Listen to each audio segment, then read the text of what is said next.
Bonjour et bienvenue dans cette vidéo, dans cette quatrième vidéo sur l'anorexie. On va continuer à aborder les causes de l'anorexie. Donc voilà, on va continuer ça. Tout d'abord, nous allons voir que les traumatismes peuvent avoir un impact important sur le développement de l'anorexie. Si le rôle des psychologues est aussi important dans la guérison de l'anorexie, c'est bien parce que les traumatismes ont un impact sur le développement de la maladie. Une étude menée en 1997, qui comporte certes de nombreux biais, comme des échantillons réduits par exemple, amène à se demander s'il existerait un traumatisme spécifique qui amènerait au développement de l'anorexie. 3 populations ont été étudiées. 72 filles ou femmes souffrant d'anorexie avec pour critère de diagnostic la présence d'aménorrhée et une perte de poids d'au moins 15% du poids initial. 29 patientes souffrant de boulimie avec pour critère de diagnostic la présence de crise suivie de vomissements et ou de prise de laxatifs. Et enfin, un groupe témoin composé de 75 femmes. Avec l'aide du test LEDS, Life Events and Difficulty Schedule, les chercheurs ont interrogé les patientes sur les événements marquants et les difficultés qui ont eu lieu l'année précédant l'apparition de la maladie ou pour le groupe témoin sur l'année précédente. Le degré d'importance des événements et des difficultés ont été évalués en fonction du contexte de vie de la personne par des évaluateurs qui ne connaissaient pas le but de l'étude. Le but était de savoir si le terme pudicity, inventé par Pierre Janet en 1903 et qui décrit la honte et le dégoût liés au sexe, souvent observables chez les patientes souffrant d'anorexie, était adéquat. Par rapport au groupe témoin, les personnes atteintes de TCA ont effectivement connu plus d'événements chocs et de difficultés dans l'année précédente, plus dans le cas de la boulimie que dans l'anorexie. Cela concernait souvent des membres de la famille comme le divorce des parents ou des difficultés avec un membre de la famille, ou alors des ennuis de santé qui concernent un proche ou la personne en elle-même. Quelque chose d'intéressant a été remarqué. Lors des problèmes relationnels, les patientes atteintes de boulimie avaient tendance à être directement impliquées, alors que les patientes atteintes d'anorexie étaient plutôt indirectement impliquées. Sûrement qu'elles ont senti une perte de contrôle qu'elles ont tenté de compenser en contrôlant leurs apports alimentaires. Pour ce qui est du rapport au sexe, il semblerait que Janet ait eu plus ou moins raison. En effet, dans les 0 à 6 mois précédant l'apparition de la maladie, 21% des cas d'anorexie avaient subi une expérience dérangeante par rapport au sexe, contre 0% pour la boulimie et 7% pour le groupe témoin. Dans les 6 à 12 mois précédant l'apparition de la maladie, c'était 3% des cas d'anorexie, 3% des cas de boulimie et 1% des personnes témoins. Ainsi, on peut faire un lien entre le rapport à l'homme, à l'intimité et à la féminité et se dire que l'anorexie est un peu un refuge contre tout ceci, même si les résultats ne sont pas non plus hyper probants. Ensuite, les personnes atteintes d'anorexie ont une réaction au stress différente que celle des patients témoins et des patientes atteintes de boulimie. Cette réaction différente pourrait s'expliquer par des traumatismes.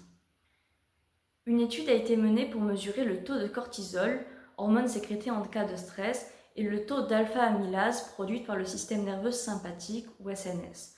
Le système nerveux sympathique dépend du système nerveux autonome, SA, tout comme le système nerveux parasympathique, SNP. Ils permettent une réponse automatique et inconsciente du corps en, pour faire simple, activant les réponses physiologiques dans le cas du SNS ou les inhibant dans le cas du SNP. Ils agissent par exemple sur la tension artérielle, le rythme cardiaque ou la digestion par exemple. Une expérience a été menée sur 23 femmes.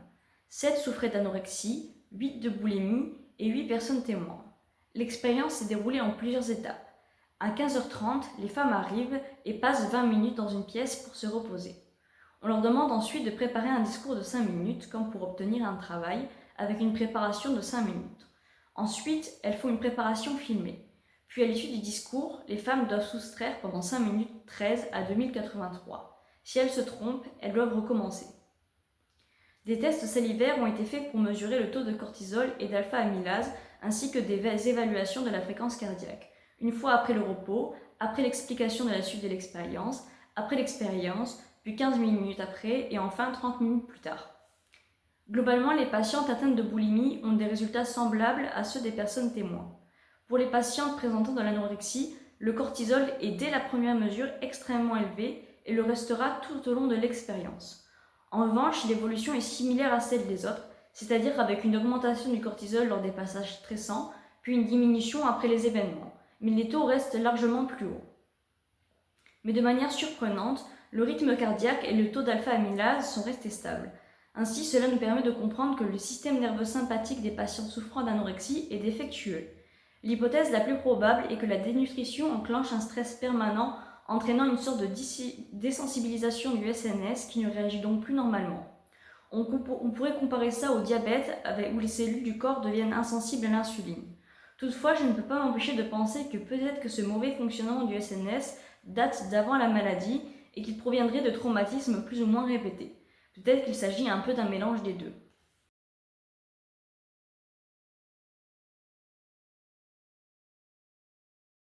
La notion de dysmorphie ou de dysmorphophobie est extrêmement utilisée dans l'anorexie. Il s'agit d'une vision déformée de son propre corps et ce phénomène est très présent dans la maladie. Cependant, lier la maladie seulement à un problème d'image serait réducteur. Un article de l'Université de Sydney datant de 2018 décrit que le problème viendrait plutôt de l'incarnation du corps, du fait d'en faire sa propre maison. Lorsque l'anorexie est liée au traumatisme, la plus grande difficulté réside d'habiter ce corps et de le faire sien. Dans la maladie, c'est comme si le corps était fait pour les autres. Et dans le cas des traumatismes, surtout lorsqu'ils sont sexuels, le corps est perçu comme abîmé, insécure et lieu de trahison. Ainsi, l'anorexie a plutôt pour but de quitter son enveloppe corporelle. En fait, le souci sociétal ne réside pas dans l'idéalisation de la minceur, mais plutôt dans le fait qu'on peut violenter le corps des femmes de plein de manières différentes. Ainsi, quitter son corps, c'est rompre le lien avec les potentielles agressions, souvent perpétuées par des hommes. Il existe beaucoup de recherches sur l'anorexie, mais assez peu sur les symptômes traumatiques qui l'accompagnent. La compréhension de la perception du corps des femmes dans son contexte socioculturel est essentielle pour comprendre la maladie, mais aussi pour comprendre pourquoi, à travers l'histoire, les femmes se sont affamées. Une incarnation saine de son corps, c'est une emphase entre la chair, l'esprit et le soi dans la société. Au contraire, à cause d'un ou plusieurs traumatismes, on observe une perturbation du concept de soi et des difficultés à incarner son propre corps dans un environnement social. Attention, la phrase suivante est compliquée. J'y vais. La théorie de l'incarnation permet aux chercheurs d'ancrer l'enquête sur le corps en changeant le point de vue d'une orientation basée sur l'extérieur à une expérience subjective qui est expérimentalement ouverte aux sensations corporelles et aux sentiments. J'ai réussi. La considération de soi est exprimée à travers le corps et est constituée de processus physiques et sensoriels, de la culture, du langage, etc. Pour la femme abusée et souffrant de TCA, il est essentiel de retrouver une harmonie entre l'incarnation corporelle et l'incarnation émotionnelle. Les abus sexuels ont été les premiers traumatismes à être reliés au TCA. En plus, les personnes abusées ont tendance à reproduire les schémas traumatiques, ce qui peut engendrer des comorbidités. Cela engendre également de profondes interférences corporelles qui altèrent l'expérience de la femme vis-à-vis de son propre corps. Ainsi, les sensations physiques sont perturbées.